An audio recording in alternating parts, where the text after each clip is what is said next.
tinalakay ng gabinete kagabi ay ang mining operations sa Tumbagan Island sa Languyan, Tawi-Tawi. The President is very much concerned about reports that the island has been completely devastated as a result of mining operations in the area. The island has, at this point, been mined out.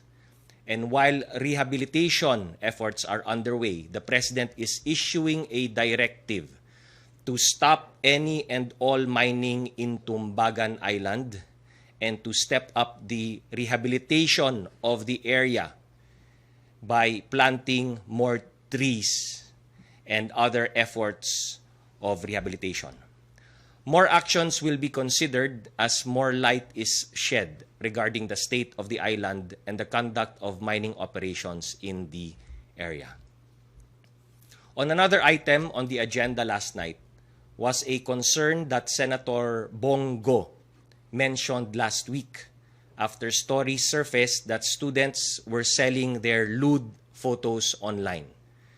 Various reports that reveal a surge in child pornography have caught the President's attention, which is why he asked the Department of Justice to brief the Cabinet on the matter, as well as recommend actions that can be taken to address the online sexual exploitation of minors in the country.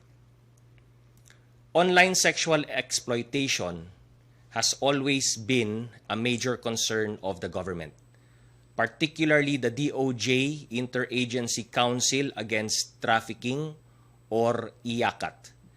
It has been discovered, however, that the pandemic has contributed to or even been used and taken advantage of as we see the disturbing rise of online sexual exploitation cases in the country, the victims of which have a median age of only 11 years old. Nakakabahala po ang numero. Suspicious transaction reports related to online sexual exploitation during the pandemic more than doubled. From 19,000 in 2019, it has now ballooned to 47,937 in 2020. To address this, the government is adopting the recommendations of the Department of Justice, which are as follows.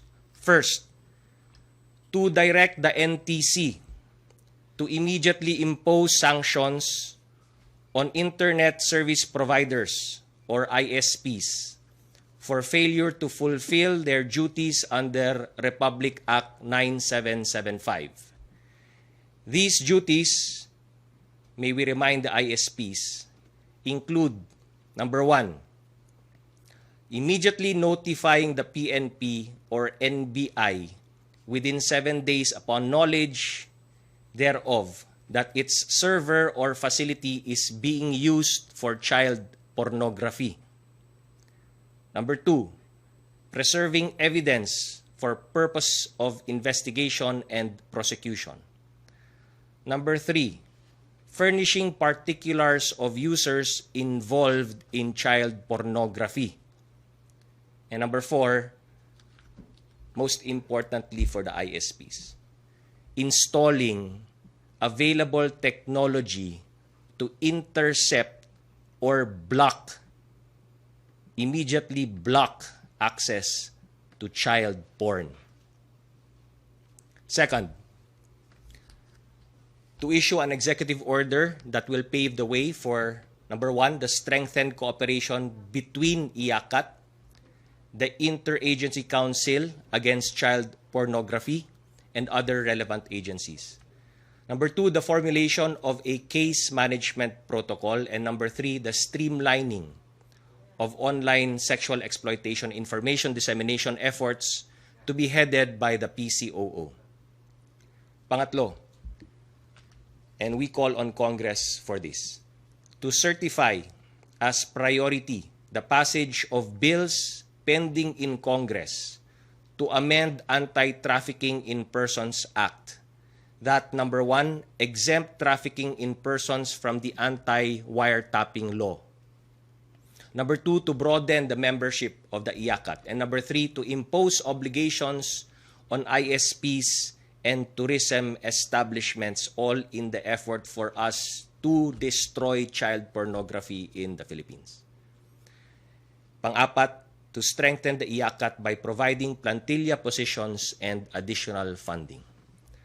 Malinaw po na hindi hahayaan ng gobyerno na madagdagan pa ang biktima ng sexual exploitation sa gitna ng kinakaharap natin.